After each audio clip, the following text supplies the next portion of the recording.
It's election time again, and that means promises for spending. There's so much linkage to agriculture. So what we decided to do in the next budget, we're going to allocate a special fund of $500 million to kickstart agriculture and get agriculture going. The finance minister says the COVID lockdown revealed that Trinidad and Tobago needs to grow more food and reduce the amount it needs to import. Farmers have been saying the same for years. And last Thursday, the UNC's political leader and candidate for Sapario also spoke about her party's plans for agriculture. Our proposed Cedrus Maruga Mayaro Economic Zone will comprise a commercial services port, agro-processing facilities for things like coconut, rice and peppers, pineapple, cocoa products, coffee. But agricultural economist Omadath Maharaj says what is needed now is action rather than promises of funds, reports, and plans. He says whoever gets into government should accelerate momentum from the COVID-19 lockdown, when many used the time at home to start home gardens and experiment with food.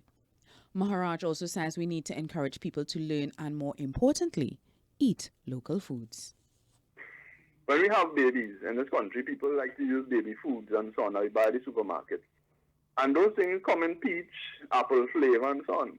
And it could be that even from birth we are conditioning our children to appreciate our foreign taste. He says you can do little to advance agriculture if you're not also focusing on rural development. Farmers need access roads, access to clean water for crops instead of having to resort to drain water, and protection against predial larceny. But we have a Ministry of Rural Development. In my mind, that was a golden token in 2015, and that has been an absolute failure. He's calling on the parties to share details of what they have in store for the sector. Soini Gray, CNC3 News.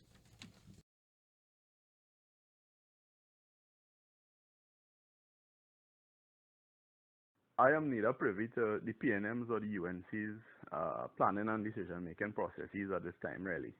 But it's the fact that the both main political party in this election, meaning both the PNM and the UNC, are propagating conversations about feeding ourselves, sustaining ourselves, the view to industry and food manufacturing, the discussions linked to employment, income generation, entrepreneurship, and so on. And of course, all of these are ideals that myself and of course many others in the country would have advocated, at least, let's say, over the last decade.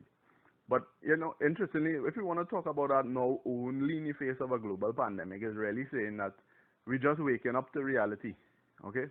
We have been talking about the rise and fall of the energy sector over decades.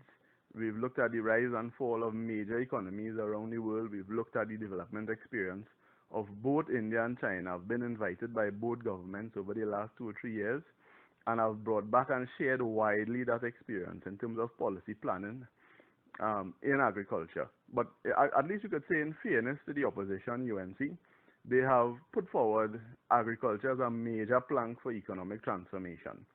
And by outright doing so, no amount of praying for oil prices to rise and fall and so on in the future would make them get away from that promise. And now more than ever, Trinidad and Tobago needs to ensure our food security is protected. That's why the UNC's Economic Transformation Plan makes food security a #1 priority. And you can look at the behavior of individuals, which is what we are entitled to do now in an election season. Just by observing, we see that the government experts are telling us the importance of growing our own food. We're talking the language about self-sufficiency. We're looking at food security at the household level and so on, and beautiful conversations. But the fact is, while we want people who demonstrate success and an understanding of the activity as compared to public relations. So while you tell people to grow their own food, they're really looking on at social media and you're seeing these people busy buying food to cook and so on, and really, you feel as if there's a mama guide to farmers. People know these things already in terms of the importance of home gardening. We've done work over the years with the National 4-H Council, for example, which are really agriculture-based clubs in schools. We've held a national fair together, and different types of forgotten fruits we featured with children and so on, where we got them to showcase the fruit, not only in primary form, but to make chocolates, to make punches, to make an assortment of things and so on. But what has been missing from a policy level now, and national level, is really the empowerment, the resourcing, and of course, that public education. And I say it in terms of empowerment because people already know we eat from birth. Of course, we've been eaten and so on. But the fact is, no, if you look at social media, the people who I interact with, some of them will say, well, of course I knew this was always important. I've never had the time. I've been afraid to try. Maybe I've tried a small vegetable garden at home. It may not have been successful and so on. But really, we want to be able to empower those people now because for the simple fact that all of it adds to the national food basket, whether it is something that you do for yourself or it enters the market for economic trade. But we have to be mindful that there has been an uphill battle for advocacy in the sector. We've always had difficulty in framing the strategic importance of addressing issues associated with agriculture, fisheries and fishing communities, and of course, the rural challenges. Our food import dependence, the many recurring issues and so on in the sector has created a gap, I think, between policymakers and grassroots people. But of course, it emphasizes what I started by saying in terms of we must have a serious rethink of development policy and planning in agriculture. This sector has suffered from a history of underinvestment and failed policy, to put it in a very concise term. And how could you just jump to that conclusion? We could look at it from a few basic examples. One of the simple things, if we want to talk about educating the taste buds, we cannot only be speaking to parents or to seniors, to working class people, to people who our institutions perceive as poor, that require certain types of intervention, social intervention and so on. We need to speak to everybody in this country, from babe in arms straight up to our senior citizens. And how do we do that? Coming back to that point I made about public education. Since 2012, in celebration of our anniversary of independence, we've organized something called Eat Local Day. And it's been a collaboration between people like myself, the Table and Pineapple Farmers Association, different groups like them, the Felicity Charleville Fishing Association, of course, voluntary teachers, parents, and so on. And this really was bringing together a showcase of the connection between education and, of course, schools, by extension, their school gardening, rural fishing and farming communities. And without starting from that initial stage, for example, in 2019, just December when there, we had 372 students from across this country coming out to the university field station. That's the Faculty of Food and Agriculture's farm in Mount Hope, where we celebrated this day.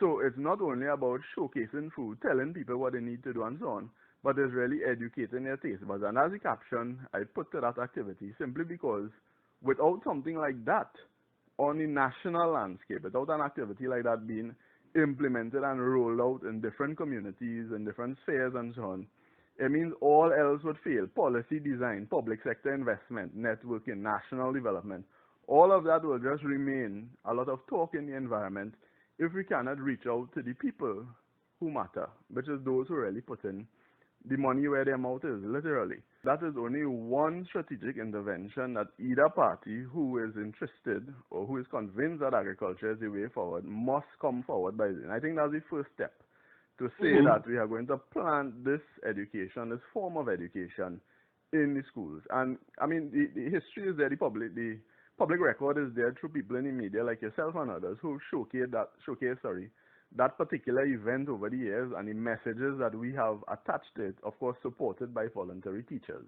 and parents. Agriculture stakeholders are calling for a national Eat Local Day in Trinidad and Tobago. The day is commemorated to show respect for the blood, sweat and tears of the local producers to provide food to the tables of many. For the 2019 edition, the Faculty of Food and Agriculture at UWI partnered with the Tableland Pineapple Farmers Association, the 4-H Leaders Council and the Felicity Charleville Fishing Association to host the event. Cameraman Rajnath Lal was there and Mahalia Joseph Wharton has more.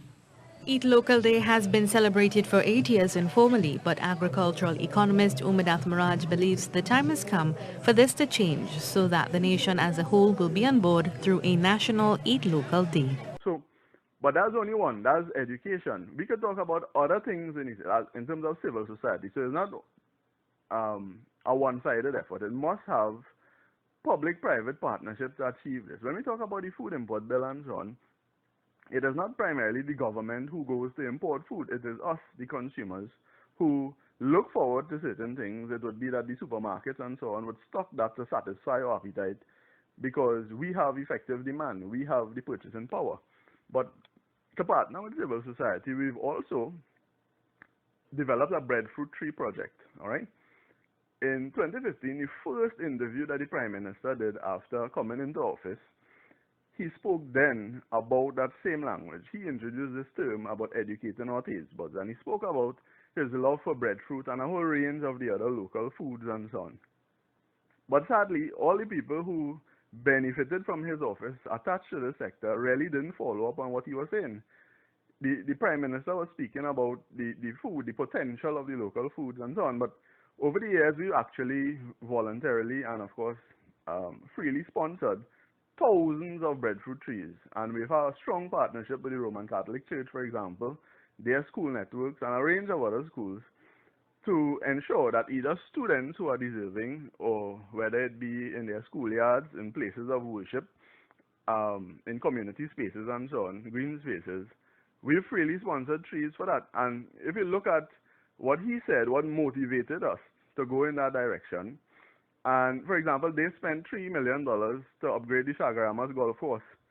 If we buy the trees, which we buy them from Centeno, the propagation station, $3 million could give you easily 120,000 breadfruit trees. We could have had one tree in every household in this country. That tree will give you 300 fruits at maturity. That's like 90,000 tons of food mass that would be coming into this country, relatively, of course, free of charge, because it is a strategic intervention. That would lend itself to a whole range of economic opportunities, opportunities for agro-processing, entrepreneurship. A lot of the people who say that they have nothing to eat, or they, you know what I mean, they're looking for a job and so on, and looking at the small and micro enterprise sector, they could make a whole range of things from the breadfruit. We don't need to reinvent anything with such a versatile food. The 500 million you mentioned, that's really hardly a stimulus in my mind. It's really saying that we're going to have a project, yes, a project-based approach, yes. But if you look at the allocation to the Ministry of Agriculture since 2015, it's been cut by more than $500 million. So, you know, is either really we're talking about waking up the dead, so to speak, as some people say, or we accept that there's heaven and hell, as other countries have demonstrated, if their food and agriculture sectors fail. And if we could accept that, you know, we're not trying to wake the dead, it's either heaven or hell, then of course we have to deal comprehensively with the conversation about food and agriculture. And if you look at the conversations that other people have in the sector, they tend to link agriculture success to rural development. So you talk about rural infrastructure, access roads, water, drainage, you know, all the other challenges that happen there, the development of communities, education, but we have a Ministry of Rural Development. In my mind, that was a golden token in 2015, and that has been an absolute failure. In 2012, as opposition leader, Dr. Rowley, I think back then he had committed to dismantling the Ministry of the People and Social Development. And he said that every ministry is a ministry of the people, if I remember. I was present for that discourse that he gave in Basche, in Moruga. And he committed then to this Ministry of Rural Development, and that's something I always look forward to. And sadly, all we really did was change the name tag on that ministry. We have not hired people or developed the competencies there who understand the sociological issues, the economic issues that are particular to these areas of our country. And we talk about Labre, for example, Point Fortin, Toko, Matlot, all these people who are the ends of the travel infrastructure. They play a strong part in the economy. And look at the state of development in those areas. He committed then, with that ministry in my mind, and when they came into office in 2015, I urged the incumbent government, of course, to pursue and establish a rural development policy. As simple as that. It must be focused not on urbanization, but these people must be empowered to meet the challenges they face and unlock their potential. They have so much potential. Look, right now, Moruga, of course, is a golden trophy in the politics of this country. But there's so much potential, at least in terms of agriculture and fisheries. In 2017, we brought Sesame Street here to feature the table and pineapple. Not one single government ministry or agency attached to agriculture congratulated those farmers. Not one of them, you know, nationally appreciated that. Sesame Street is viewed by of course, hundreds of millions of people, especially children, around the world, and all of these people are appreciating it, except us here at home on this tiny island. So when we talk about agriculture, for me, it's a lot of passion, but there's so many dimensions. And even on that thing about the rural, if you look at the roadmap report, that where these 500 million came out and so on, the first edition of that, the first draft that was maybe incorrectly circulated on social media, that used, well, that was one issue, in terms of the incorrect circulation. But the last copy that I have, it mentions the word rural twice. How could we have a Ministry of Rural Development, which is the gem of this Prime Minister? And you mean, the word rural is not even mentioned in terms of policy or anything. It's about, I think, carrying internet to rural areas.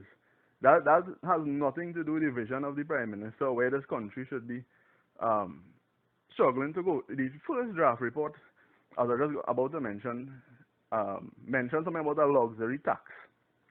And if I recall, it said that selected imports, import-dependent issues, whether it be food or maybe it had referred to other things like fancy items and so on.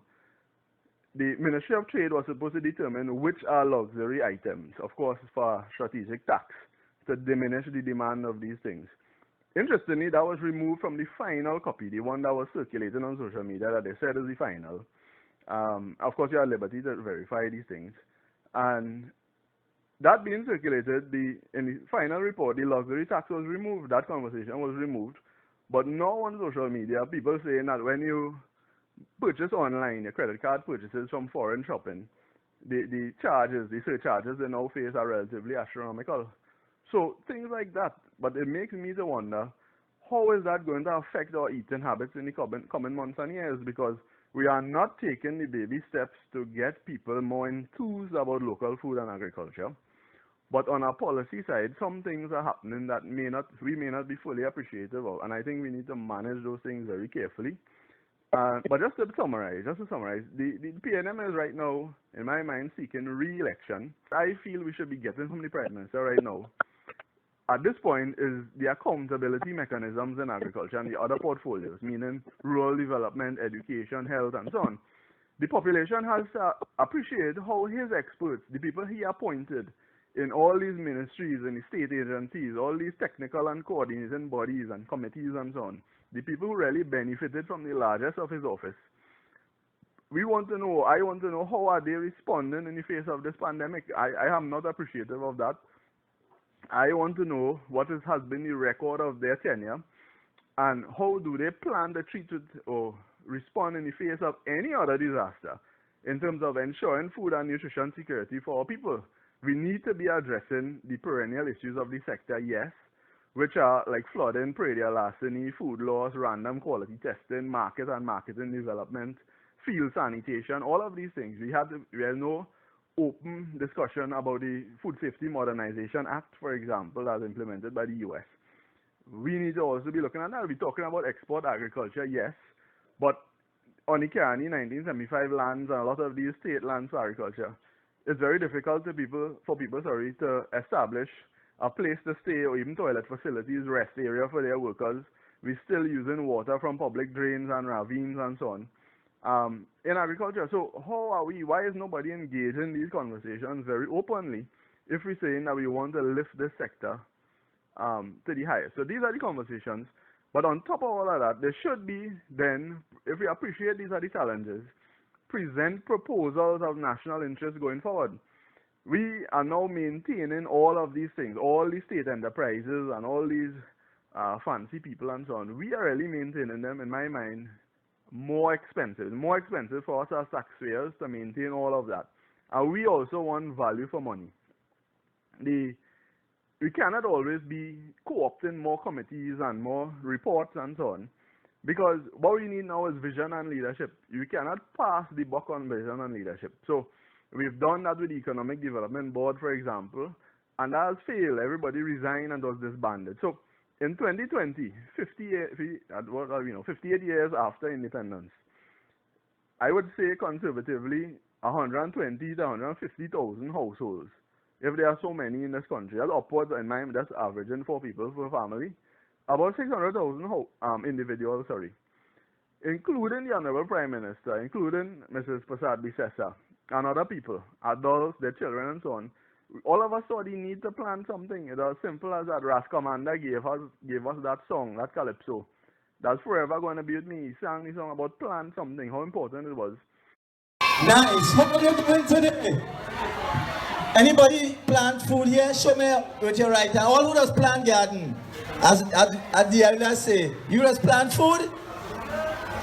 What you just plant? Tell me where you just plant. I just plant fruits. Fruits? Nice. And what is your name? Kiana. Oh, make some noise for Kiana. She does plant fruits. Plant something. Grow some food.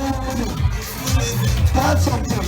Plant something. And regardless of whether it's low technology, however small, people put a tomato tree in a bucket and so on during COVID. The experts who wrote that roadmap report used the sentence, I mean, that's on all is on my mind. It spoke about the perception of agriculture still being manually intensive, high risk and low reward. That's an insult to the country. People now understand the importance. We don't need to come back to, in an important technical report like that, to give pure rhetoric. The global phenomena that happened with COVID-19, it spurred an interest, and it also strengthened interest, not only in Trinidad and Tobago, as we are seeing now, but across the world, in investing in agribusiness, whether it be, well, of course, agribusiness meaning across the value chain, primary, production, post-harvest, processing, and so on. It also grew the interest in doing things for yourself. There was a whole host of social media, extension support, where friends are giving advice to each other, professional people are intervening in conversation to tell people what they could do as remedies, home remedies, and so on, whatever it be. And it also snowballed, as you would have seen for yourself, a national interest in culinary skills. Everybody was showing off all the things that they were cooking at home and so on, because they could not go out to these restaurants and fast food places. But in that same report, the experts are telling us that we have to shift the culture. I think shift the culture in agriculture and change our taste palettes and so on. That already happened already. We're supposed to be snowballing on the effects of COVID rather than bringing back the old rhetoric. It's really, in terms of agriculture, it reminded policymakers, as you rightfully said, of the significance of the farming and rural sectors. And just to encapsulate is that we've had so many struggles in this country, and unfortunately I feel that some of the conversations we are having now, while instead of reshaping our future advocacy and the position on the agriculture, on the development agenda, we really don't want it to mean misinformation for us in the public domain. I do not want ad hoc conversations to really lead to a misunderstanding of the situation at a policy level. It must be strategic, it must be embracing, it must start at the school level, as I said. And I mentioned from birth because when we have babies in this country, people like to use baby foods and so on, that we buy at the supermarket. And those things come in peach, apple flavor, and so on. And it could be that even from birth, we are conditioning our children to appreciate our foreign taste rather than exploring the potential of the same breadfruit and other types of exotics or other types of fruits here and foods here that we really should be introducing them to from an early stage. So just to summarize, in my mind, planning and advancing food and nutrition security has been a clear challenge for us in this country. I really appreciate outright statements at this stage in terms of how we are going to be treating with the sector. And of course, I'd wait for these leaders to tell us a status of the sector in terms of what have they achieved, what has been their promises from the start. And I would compare that to all of my advocacy over the years, all the things I've been doing in schools, in communities, with different civil society groups and so on.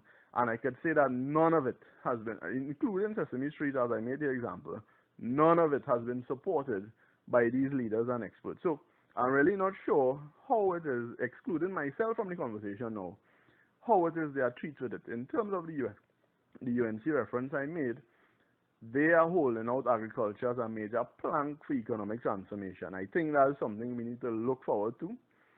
As people in the sector, I would really like you to encourage the opposition leader to talk more about that promise, because so far we've heard the candidates for the constituencies and I am not sure that any of them take on leadership roles in agriculture. Sure, of course, senators come after and so on, but these are conversations that we should be open to. Who is going to lead the charge? How are they going to lead? Do these people have experience? And so on, not only in policy, but in implementation and understanding the dynamics of the communities and the people involved and so on. So, I think it was the 2016 budget speech, the Minister of Finance, as you quoted him at the start, he said, after spending $300 billion in the last 5 years, and this was a thing that stuck with me from the start, he said, that was in reference to the last People's Partnership government. And he was asking a question about the average citizen. And he asked, how are you benefiting from an agriculture sector geared towards food security after spending $300 billion? Speaking to the overall term, but in my mind, that conversation is now full circle. That has come around full circle in 2020, and after himself spending maybe in excess of $300 billion. Where are we today in that conversation about food and agriculture?